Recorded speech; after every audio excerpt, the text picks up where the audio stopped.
Hello and welcome back to the PlantFuelled Femme. Today we have an exciting conversation for you. Whitney Mae has joined us. Whitley Mae is a naturopathic doctor that has joined us today from Illinois, and we are going to dive into what the 8 pillars of health looks like in part of our healing journey. So welcome, Whitley. Thank you for joining me. Thank you for having me.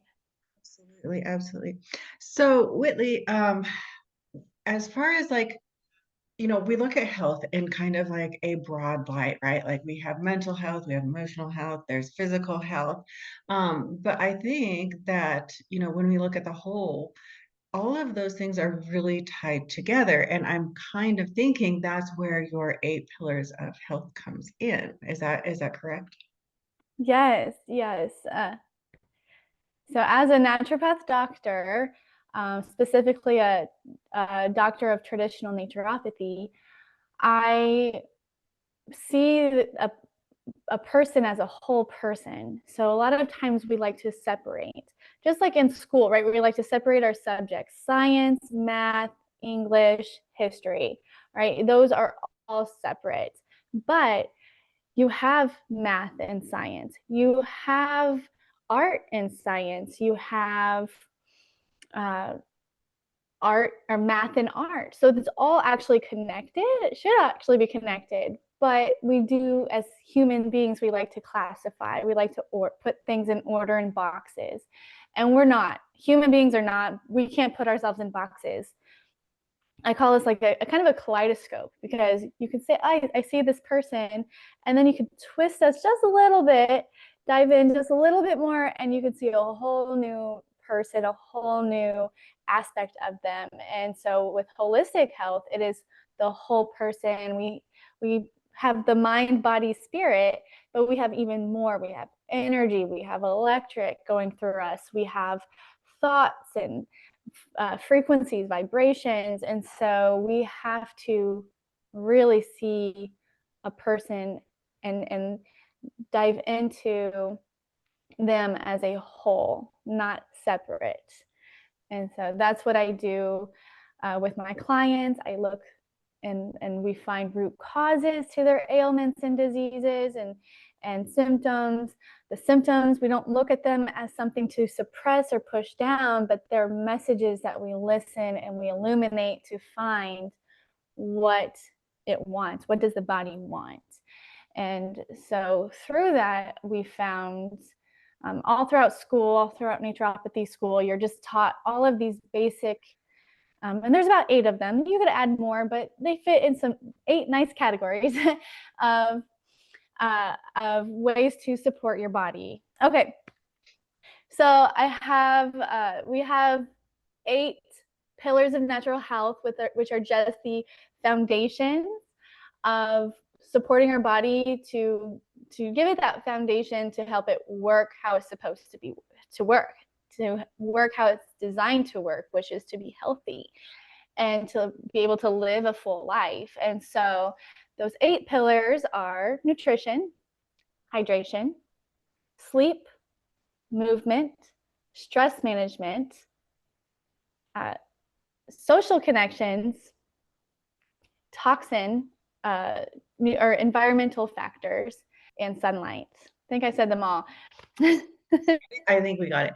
But yeah, no, those are a lot of the same foundations that we have inside of our practice too. And they're really like the foundations of health. And if you're wanting to, balance your hormones, if you're wanting to have less gut issues, if you're wanting more energy, you're right. You have to look at the whole piece. You can't just go, oh, I have poor gut health, so I need to do an elimination diet. Well, cool, but why do you have poor gut health and why are you having food sensitivities? Exactly. Because a lot of times we can tie it to maybe a weak pillar in that foundation. So if you stress is completely tied to your gut and hormones and sleep, so sleep issues. And so, but stress can also cause imbalances, and it's kind of like one of those pillars that falls over and topples the others, right? So stress and gut and nutrition and it's all connected. And so we have to really dive in. And that's what my book is about. The Holistic Harmony book is about just diving in, doing kind of a self audit to see, because we can say, yeah, drink more water, but is it the right type of water? Right. And that was new to me even when I started the training, because I drank a gallon a day. I'd carry around a gallon bottle of water, and I still didn't feel 100% better. It didn't do what they told me it would do. And so I realized water quality is important. Yes, it really is. And water quality and like the pH content of the water and whether it has electrolytes. Some people are like, drink distilled water, but then, I mean, there's nothing in that, so it's not really working to hydrate your body. Exactly. So I think So there's things sometimes that people mean to do, like, like increase your water with good intent. But like you said, there needs to be a little more intent and a little more knowledge of why you may be trying to do something. exactly. And just to know the chemical process of why we need water and why we need the right type of water with the right type of minerals, because they work together to permeate your cells, to help hydrate your cells, and help the whole process go through your body a lot better. So you could be drinking a gallon of water a day, and yeah, maybe it helps for a little while, but how much are you peeing of that water? Because it's not being absorbed Right. properly. Right. Yeah, absolutely. We've changed water or just added electrolytes with a lot of clients, and the results have just been tremendous. Like, oh my gosh, I have more energy, my digestion's better, my skin looks better. And it was, yeah, because you're missing out on minerals, which Yeah. is huge. They're so huge, especially do you find, do you work with perimenopausal clients? Oh, yes. Yeah. Yeah. So do you find that as they're going through perimenopause, like we have a need for like everything when we're younger, but it seems to me that that need for minerals like intensifies as we go through that. Yes. Yeah. And really, a lot of this is prep work, right? So we should be prepping from childhood for this stuff. We don't, because we shouldn't think that hard. It should just be at our disposal, but it's Right. not. And so as we age, our cells, our DNA doesn't replicate Mm-hmm. the same as when you were younger. And so the need for minerals is higher because the demand is higher Mm-hmm. um, for it. And so, and then just the processes that change in your body because of perimenopause, because your body is transitioning to the next stage of your life. And it can be pretty, it can be beautiful. I've had clients who I just, yeah, the minerals or I have this hormone line that I really like because it's all natural and it's just essential oils basically. So I like this line, and I find people, women who go through or who are going through perimenopause, their periods start back up because their body, it was just too soon, but they weren't getting the nutrients, the um, chemicals, if you will, that they needed to help their body continue, because we want to have our period as long as possible. We do not want uh, to push that timeline up any more than we need to. Right. Yes. Hormone balance is everything. I had a really good conversation yesterday with someone, and we were talking about how hormones literally touch every aspect of your life, like your mood, your hair, your skin, your energy, how your brain works, how your digestion works. And no one's prepared for that. We weren't taught that in school or by our parents or really not even doctors. Like none of it is. Mhm. Yeah, no, it's all fresh. It feels fresh Right. to us, but this is thousands of years old information that for some reason we threw away. Right. Yeah, which is really unfortunate. But then, as you were talking about addressing things like looking at the whole picture and finding that root cause, I feel that's almost backwards from what is done in conventional and traditional medicine, where symptoms are addressed or symptoms are suppressed instead of, peeling back the layers and digging in to see why the symptoms are in the first place. Yeah, yeah. I mean, we have specialists in the Western allopathic medicine world, right? So we need them, Right. but we've created so many specialties that we can't, something that should be um, holistically worked on and supported isn't, it's not. Right. And so we see that. I mean, I think I always talk about my daughter because she was such a pivotal point in me becoming a naturopathic doctor. And she had, at one point, she had eight to 10 specialists at a time. Oh my goodness. And we had to go see each one individually. And she ended up in the hospital, and they all kind of convened together. It was just the first time we had seen them all together. And they kind of all discussed, had their little powwow, and said, oh, this is actually related to your Crohn's disease. It's just an extension we've never seen before, and an extension of your Crohn's disease that we've never seen before. And it took 8 to 10 specialists to do that. But it took them all time, like they all had to be together in the same room.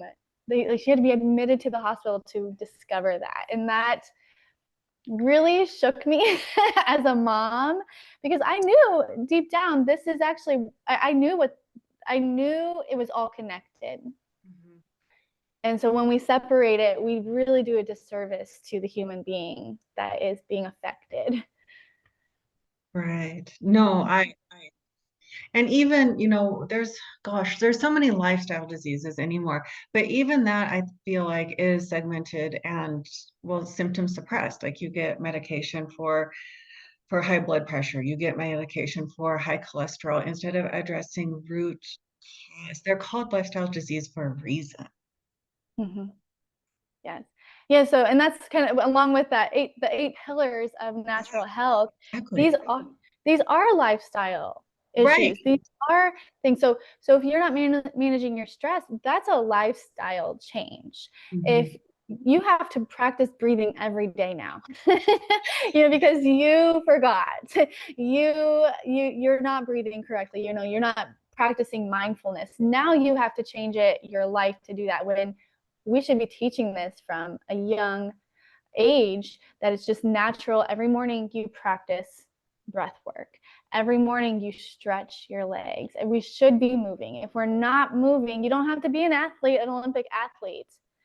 You just need to be able to do what you want to do and not be tired and not be exhausted and overexerted. So if you want to go for a 3-mile walk, if you want to go for a 10-mile walk, you should be able to. Whatever you want to do, you should be able to do it. And that's a lifestyle change.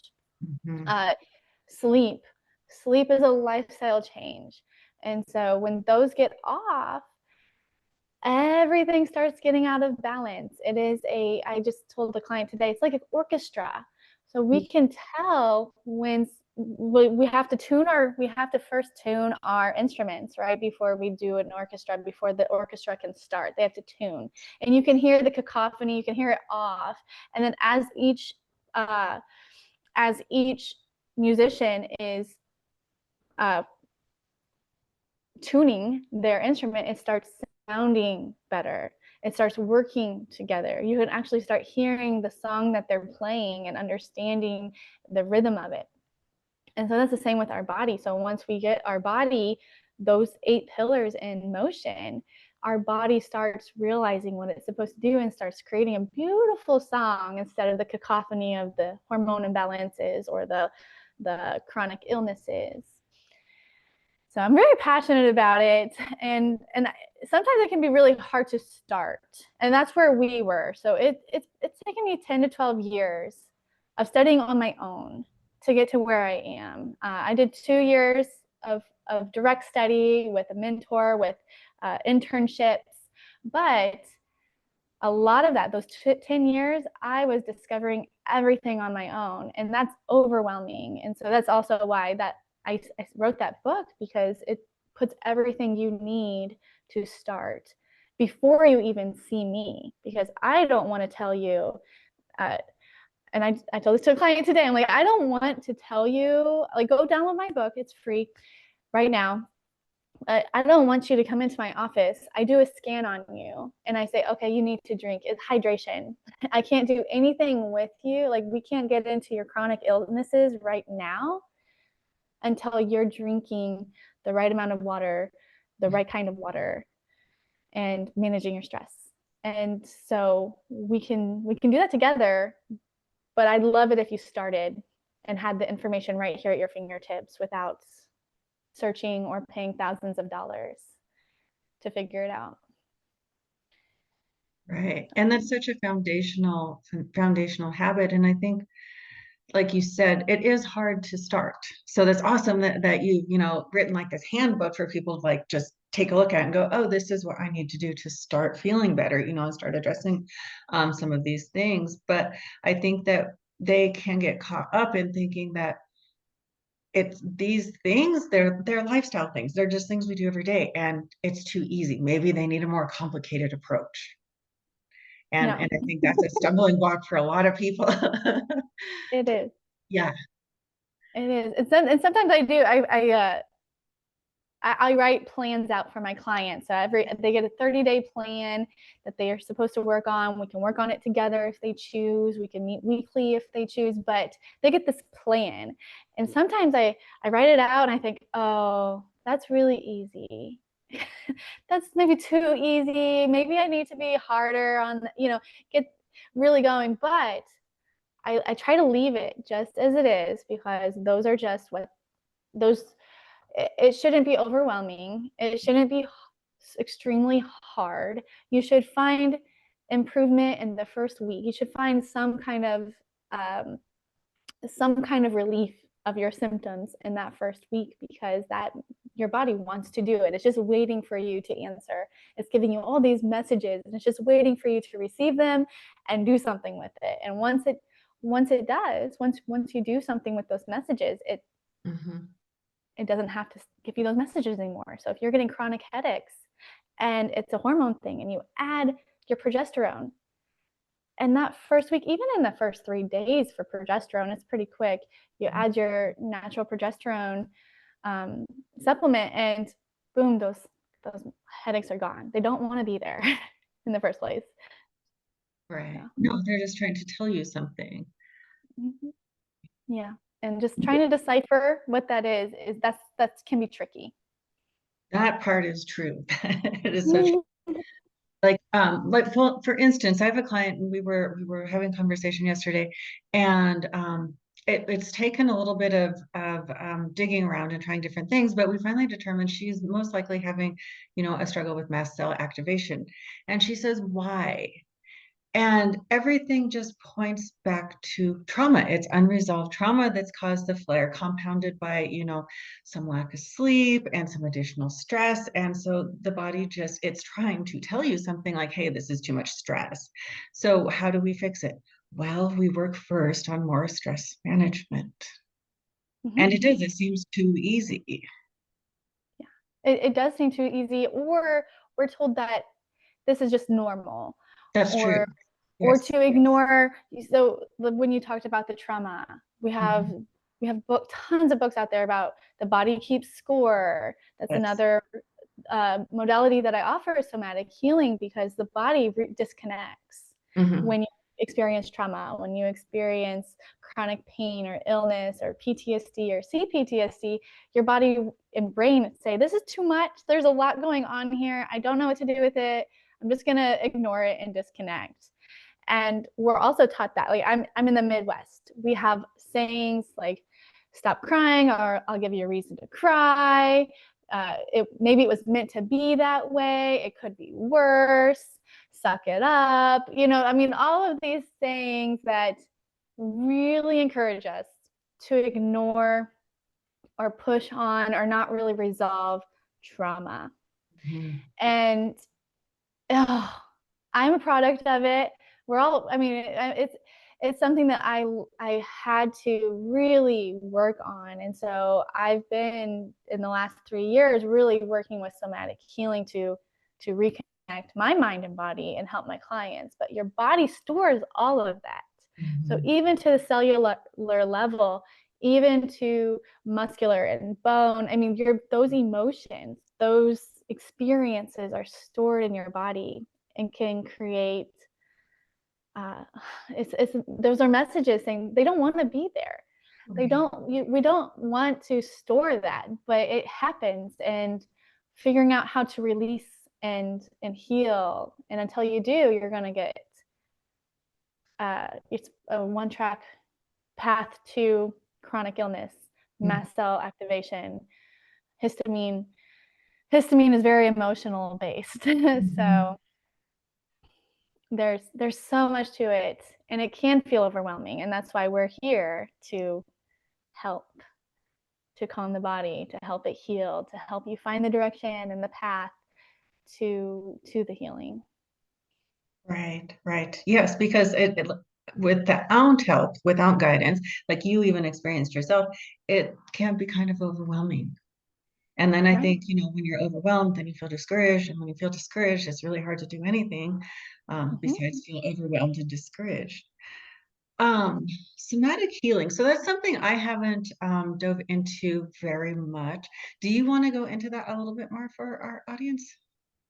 Yeah. Oh, I'm very passionate about this, so I love it. So thank you for asking. But yeah, so somatic healing is the idea that your body and emotions are all stored there in your body. We have multiple brains, if you will. So we have our brain, that is our central processing unit, basically. But then we have our gut, and our gut is connected to the brain. It's connected to our parasympathetic nervous system. It's connected to all the other organs in our body. We also have just discovered the heart has its own operating system that tells us how we interact with the world around us. And so this is physical. This is all physical, and emotions are physical too. There is matter to emotions. It's not just a thought, but thoughts have matter too. So we can actually measure those. We can measure emotions, and then they get stored in different body areas of the body. When the somatic also is very important for us to figure out how we interact with the world around us as well. So there's a whole system going on that when you separate it, when it disconnects, all we get is our brain. And our brain, we learn, isn't actually fully in reality. So you can say, I'm sick. And you can say, I'm sick, I'm sick, I'm sick over and over again. And your brain will start acting like you're sick. You can say, I'm healthy, I'm healthy, I'm healthy. And your brain will start acting like it's healthy. So the brain isn't fully in reality, but our body is, and our gut is, and the nerves in our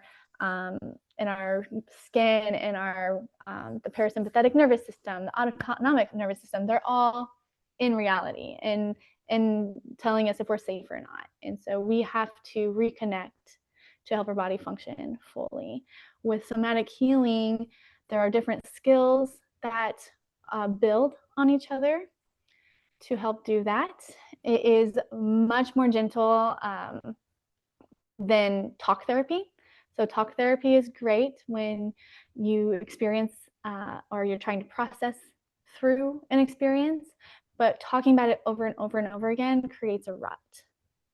It creates a rut in the way your brain reacts, in the way that your body feels that experience, that trauma, if you will, or the pain, whatever you're talking about. It creates a rut, and it can get stuck. So if you're talking about grief, you're just going to be stuck in this grief mode forever. And that lowers your body's ability to heal and function, to be stuck there. There's a point to it. But you have to work with your body to release it. And so somatic healing, you're not necessarily talking, You don't have to tell me anything that's going on. My clients do, and I'm okay. I like that too, but they don't have to, because you're teaching your body and you're working with it to process that emotion and release it. So we store trauma and grief and anger in our hips, in our thighs, in the lower back area. And so you can do different movements to release the grief and trauma without talking about the grief and trauma.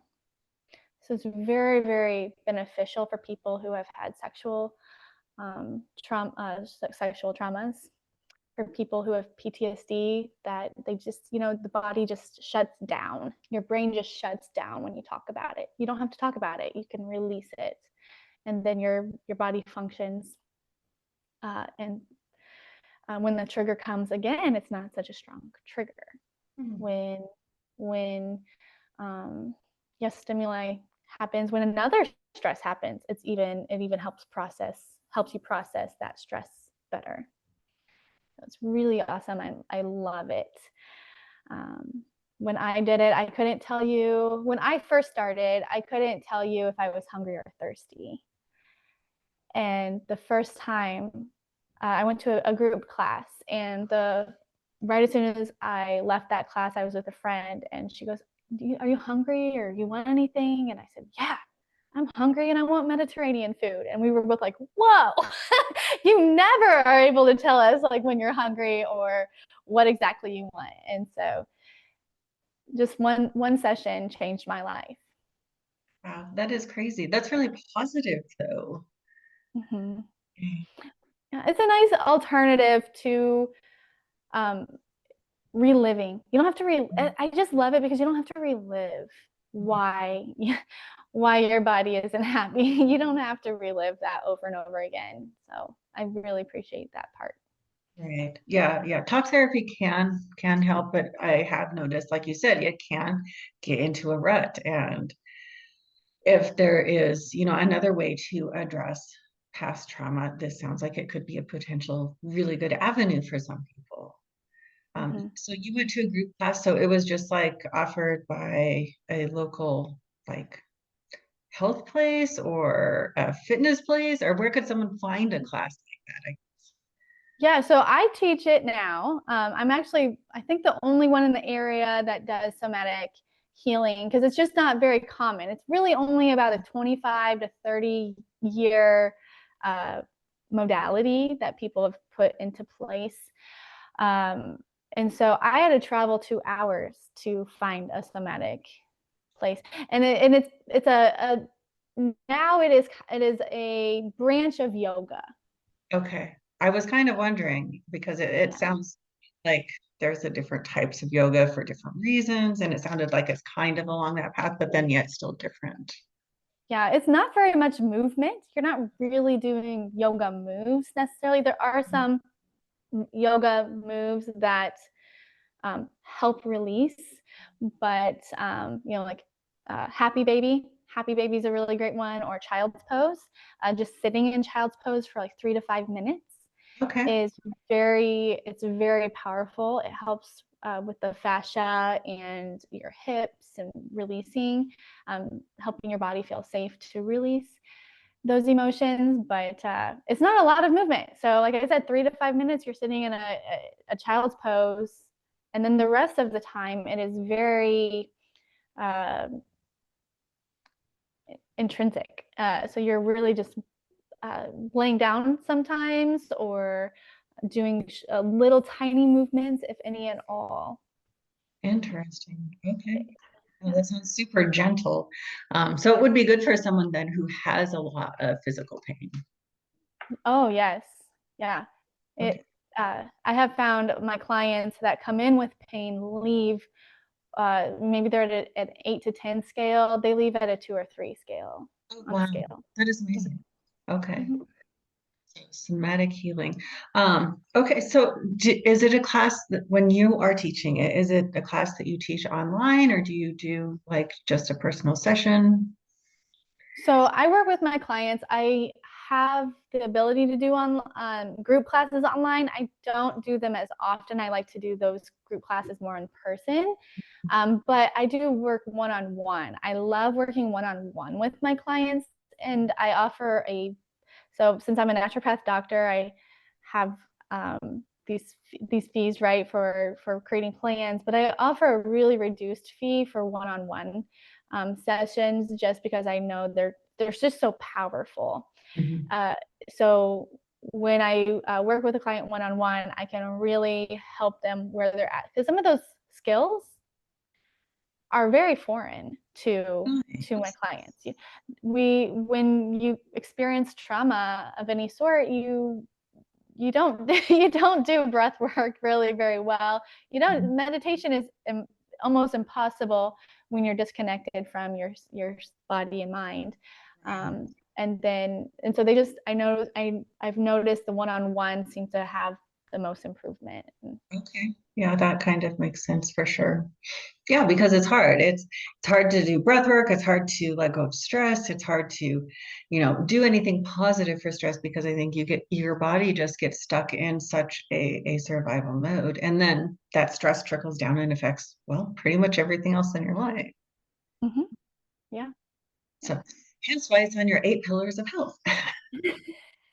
Yes, we just those things are just built into us to help us. But we, especially as Americans, I always tell my clients this, when because we start my classes usually with breathing. Okay, so breathe normally. Now breathe in for 4, hold for 1, and breathe out for 4. Do you notice how different that is when you do that versus when you breathe normally? Because as Americans, we breathe very shallow. It's just built into us. It's that almost like the hyperventilating all day long, and we're not getting the full aspiration, the full amount of oxygen that we are supposed to be receiving to help our bodies function. It changes. Just breathing in for 4 for 4 actually stimulates your vagus nerve, which calms your body. It's in charge of your digestion, your rest, your hormones, and your stress response. And so why aren't we doing this? What happened that we're so different than the rest of the world in our breathing? Right. No, that's so true. Well, America is way different in a lot of areas. And it's not like for the positive either. Because I don't know, like when my clients, they go on vacation to Europe and I'm like, I am never worried. They're like, the scale, the scale. I'm like, do not worry about the scale. And they come back every single time and they're lighter. And I think it has to do, a lot with the quality of food. There's not as many additives and preservatives. I mean, a lot of the things that we use here aren't even allowed in Europe. And then it is like just you're on vacation, it's Europe, so there's far less stress. And they come back and there's just so much inflammation is gone. Mm-hmm. So that's a problem over here. Yeah. So I went to Europe about a year ago, and that's another. I slept. My sleeping schedule was actually off, but I slept better. Okay. I could drink the water, like just. It still blows my mind because we have this thing against drinking out of the hose these days, right? We can't really drink out of the hose, drink hose water, without a helicopter mom, going, "Oh my gosh, you let your kids drink out of the hose water."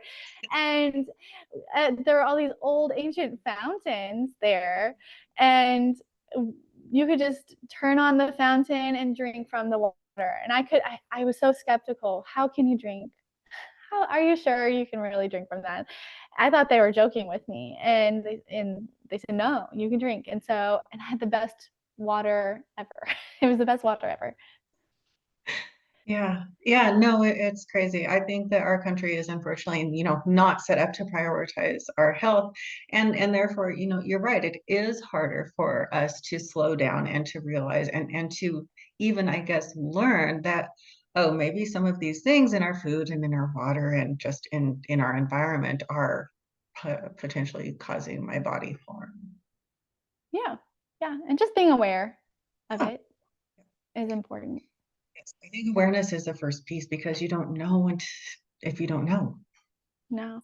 And the other thing too is just to be careful. I mean, when we talk about scales and don't look at the scales, and I tell my clients never to look at the scales, even when they're home, because that's not really a huge indicator of their health, for one, but it is a good thing to kind of be aware of and to see progress and to be encouraged. But we can take this to the extreme level of being too healthy, too stressed about our health, that it causes anxiety.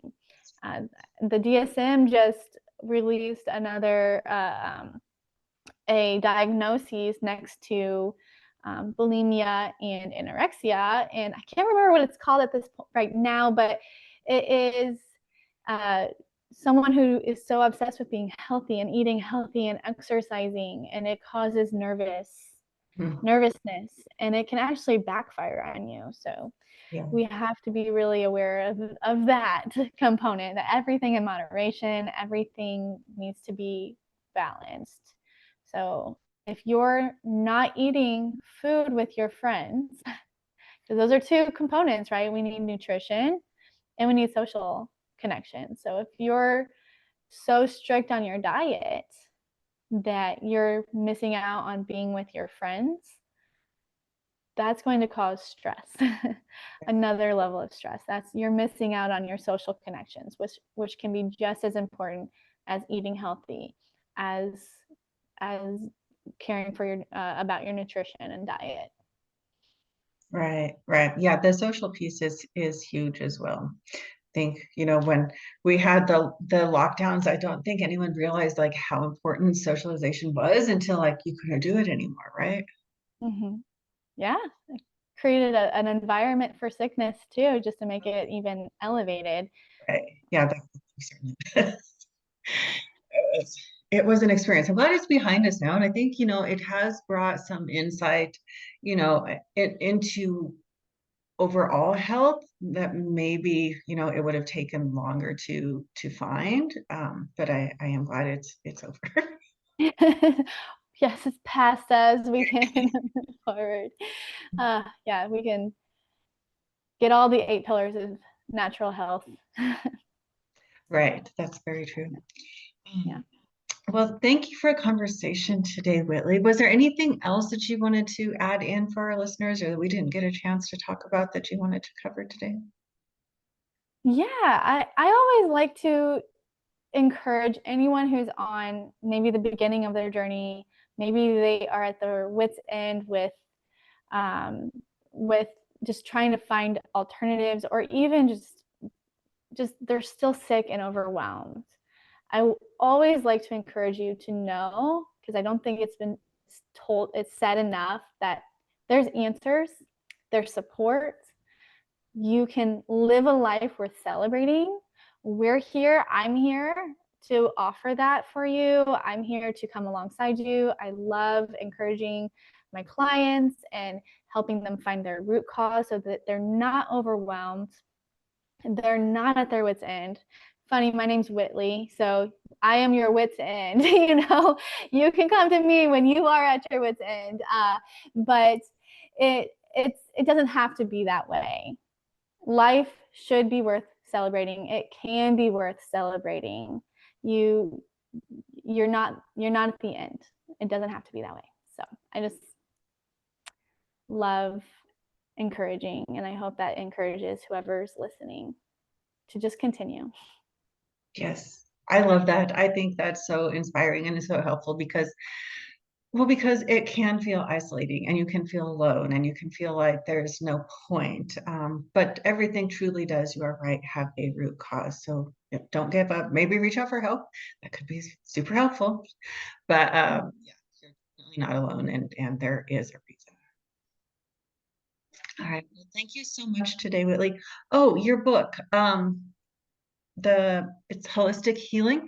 We're going to put the link for the book at the end of the podcast notes. So if you are listening and you want to, check out Whitley's book, the link will be here at the bottom of the podcast. All right, so thank you everyone for joining us. Thank you for a wonderful conversation, Whitley, and I'm sure we'll talk to you again soon in the future. Thank you, Clarissa.